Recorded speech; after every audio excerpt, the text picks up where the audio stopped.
Hey, everybody. Really fascinating chat today as we dive into how to help startups navigate risk with a company with expertise in this area at Foundershield. Jonathan, how are you? I'm doing well, Evan.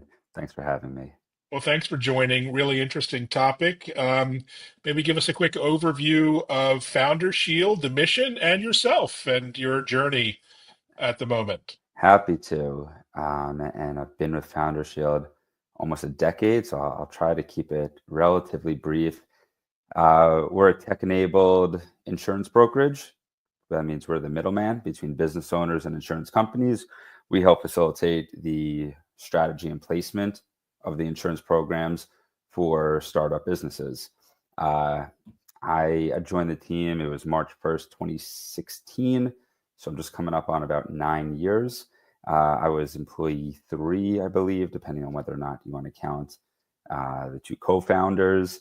So I've seen a little bit of everything. We scaled the company to today we're over 100 employees. We actually went through a successful acquisition in August of 2021, acquired by a publicly traded top 15 size insurance brokerage.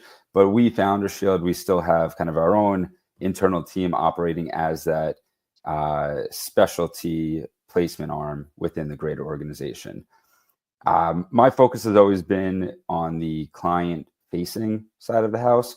So understanding all of the different unique aspects of startup businesses, high growth, venture backed, private equity owned, however you want to classify them, and making sure that I'm able to intelligibly explain to old school insurance companies what they're doing, why they should still offer quotes, even though they may not be profitable yet, and navigate those risks and put these companies in a position where they can get the correct coverage, the most competitive costs, and a scalable solution as well.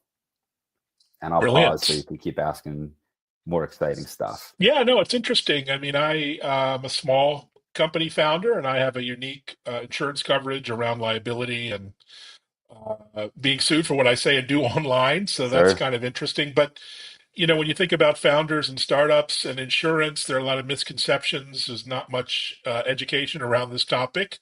What are some of the key things you'd like to communicate about founders and what insurance they may need or may not need? Understanding the business is, in my opinion, the most important thing.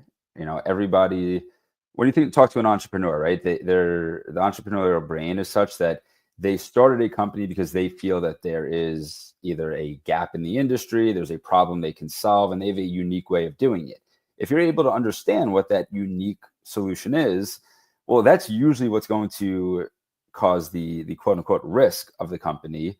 You know, the ability to articulate that to the insurance company is it allows you to say, hey, this isn't maybe it's new and groundbreaking from an operational standpoint, but from a risk standpoint, it's not too dissimilar to blank, whatever that may be. So understanding the operations and what the go forward plans are for any organization is important. It's also important that, and I mean, this is just my job, but it's important that these founders, these entrepreneurs, they have somebody like myself, like my team, who utilizes, they want to move fast, right? They're doing 100 different things as a single or single founder or partner founder. Mm. Insurance is usually towards the bottom of that list. We get that.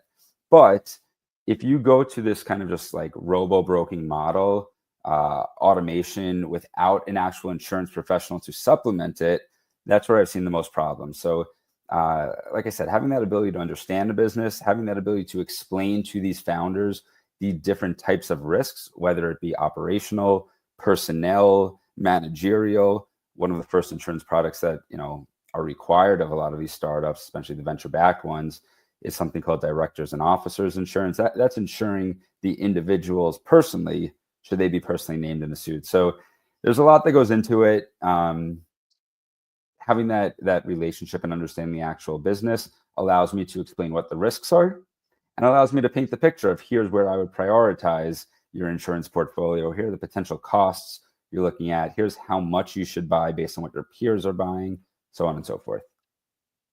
Interesting. Well, let's cut to the chase. In your experience, what are some of the key policies a high growth startup should consider, right away, Our and why? our, our biggest sellers are directors and officers insurance, which I told you about. Again, super high level. It's protecting the individuals, that hence the name of the directors and officers, usually who are on the board. Should they be personally named in a suit? Think uh, misappropriation of funds, alleged misleading statements, wrongful competition, any of these managerial decisions or actions where they could be personally named, that's going to be your D&O insurance. Because we work with so many tech forward companies, almost all of them are also buying cyber insurance. You hear about like the headline news, the CrowdStrike outage impacts, all these Fortune 500 companies. You don't oftentimes hear about some of the middle market type breaches, and there's a lot of them. There's data breaches. We see claims arising out of ransomware, especially with the rise of cryptocurrency. A lot of these sophisticated hackers, they'll take control of these smaller businesses, websites, and operations, and they'll say, send me, whatever it is, 50 Bitcoin, a lot more difficult to trace by authorities. All of that stuff is contemplated under a cyber insurance policy. So again, just kind of humanizing the process.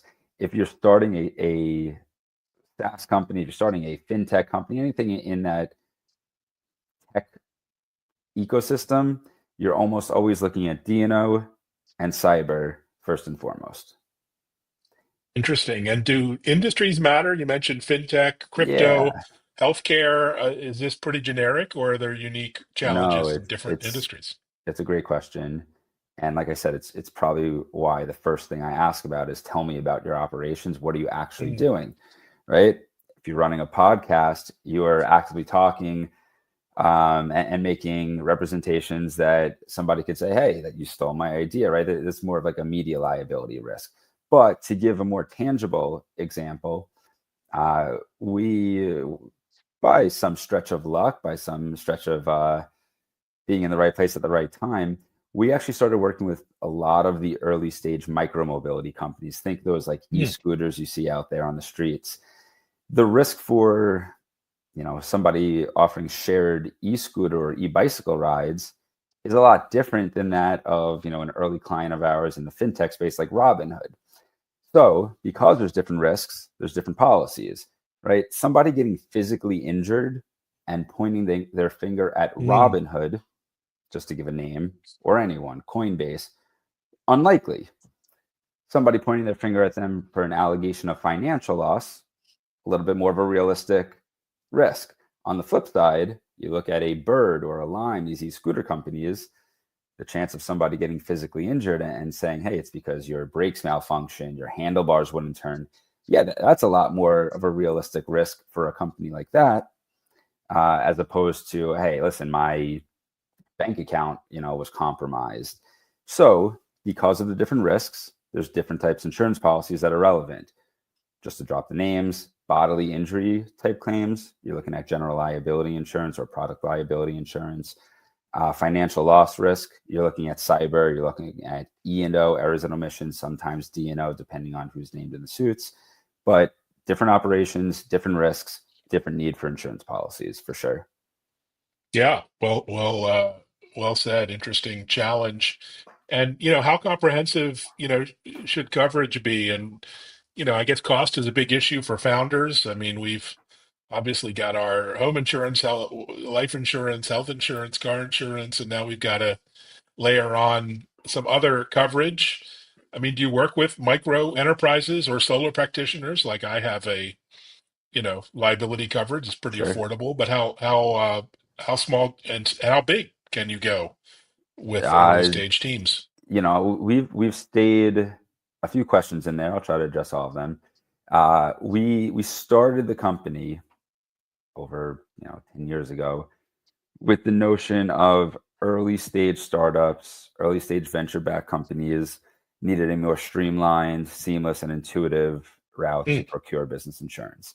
We've stayed true to our roots. We continue to support the startup ecosystem, but part of our hypothesis was that as we onboard businesses at their early stage and understand their plans for growth and understand how and if they execute on those plans, we'll be best positioned to grow with those organizations. And that hypothesis proved true.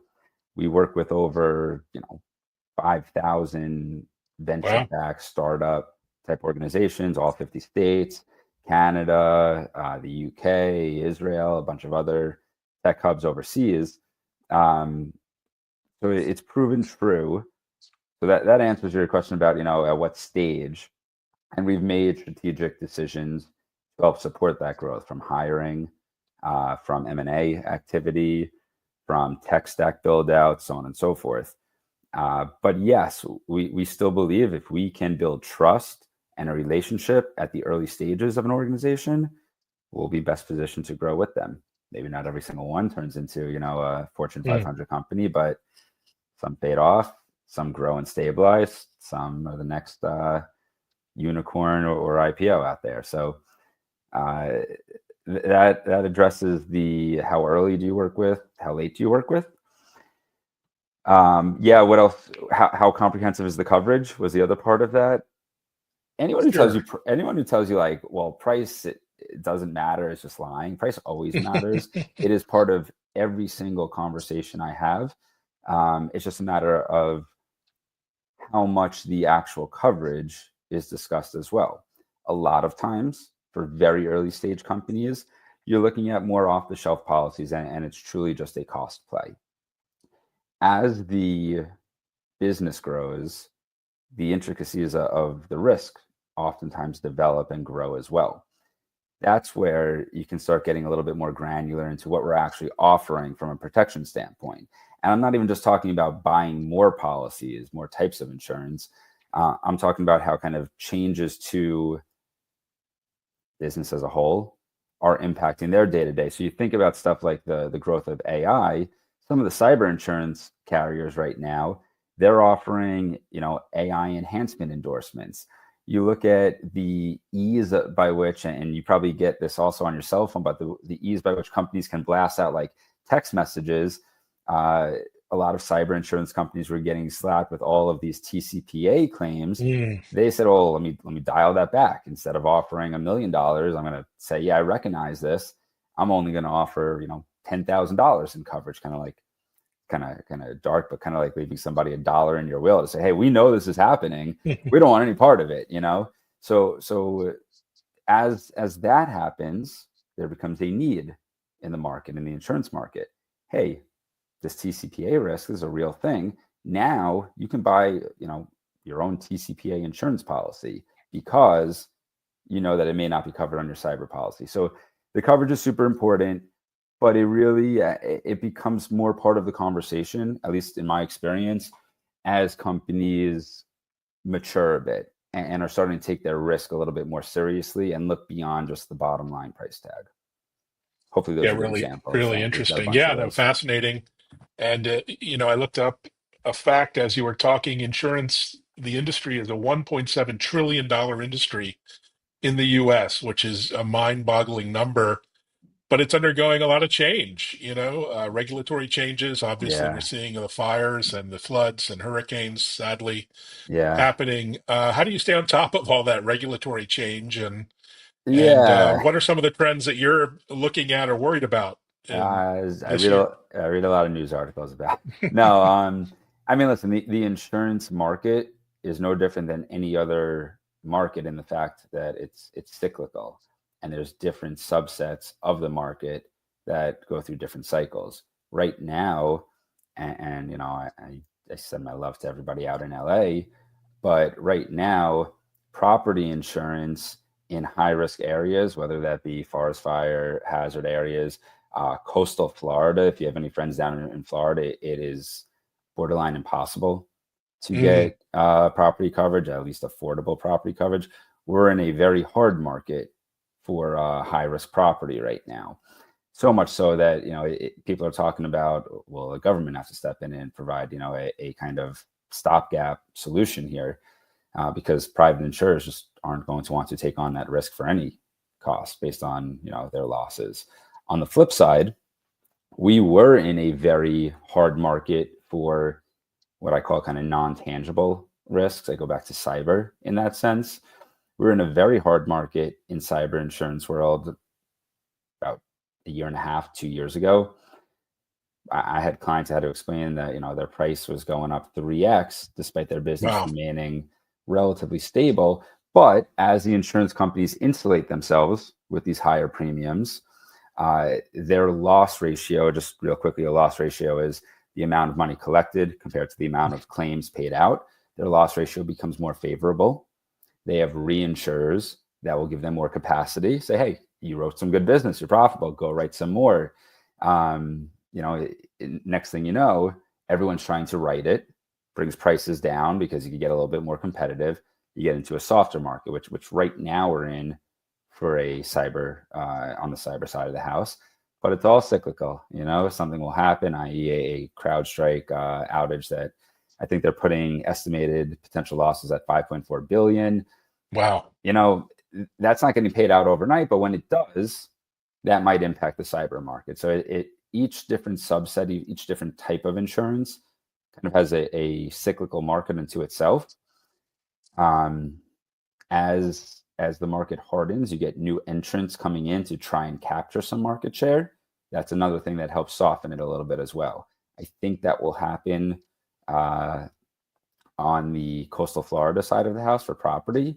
I know there's a lot of work, people trying to gain capacity to write it, but they're also wary of the fact that, it's a hard market for a reason. There are hurricanes, there are floods, there are severe losses. So we'll see. Yeah, a pretty dynamic space. So looking ahead for 2025, besides helping lots of startups and founders, what else are you excited about? What's on your radar for early this year? So we've always been, we being Foundershield, we've always been at the forefront of utilizing technology within the insurance industry. I think we were the first insure tech in the commercial insurance side of the Hmm. house. There's a couple others that kind of, we've competed with over the years and we know them well. But we've always believed that, you got to stay ahead of the curve when it comes to utilizing technology. Again, I told you earlier on, I am not of the belief that tech can replace the need for an insurance broker, especially as you work with later stage companies. But I am of the belief that technology can be used to streamline the insurance process. Hmm. So what we've been focusing on a lot, you asked about, really early stage companies like single founder, partner founder led organizations where you probably have under 10 employees still. Uh, we've built an online platform, a digital questionnaire that essentially turns these archaic insurance apps into yes or no, fill in the blank type questions that, a founder or a head of legal or head of finance, head of operations, whatever their role may be, can answer without being an insurance professional. What we do with that, with one click of a button, we're able to transcribe all of those questions onto the insurance company specific application. So those underwriters, the old school insurance underwriters, they're looking at their application just like any old school broker would get it. What we've been focusing on this year to continue to stay ahead of the curve is building out more APIs, so direct connectivity with the insurance company. So instead of having to even click a button to transcribe all of the information we're collecting onto the apps, the underwriters are getting it straight from our website, essentially. Hmm. And based on their underwriting guidelines, because it's a lot of check boxes. Oh, they have multi-factor authentication in place. Check. Hmm. They have EDR. Check. I'll quote it, right? We're able to turn around some quotes within 5 minutes. It's very powerful for smaller business. But again, as you onboard more small business and you build more relationships, our hypothesis continues to be that we can grow with them and we can continue to build carrier relationships and support the entirety of our portfolio. So I would say, to answer your question, a more direct answer and shorter answer, carrier connectivity. Hmm. Fascinating. Yeah, that sounds like a giant leap forward. Anyone who's dealt with legacy insurance companies and brokers, as most of us has, feels the pain Sure. there. So congratulations on that and on helping so many founders and startups. Great Thank job. you. Thanks for joining and sharing a bit of the vision. My pleasure. My And pleasure. thanks, Jonathan. Thanks everyone for listening and watching and sharing. Take care. If anyone has a question for you, that's for me. Tell them to give me a shout. I would love to chat with them. All right. I'm sure you can help. All right. All Thanks so right, much, Evan. Jonathan.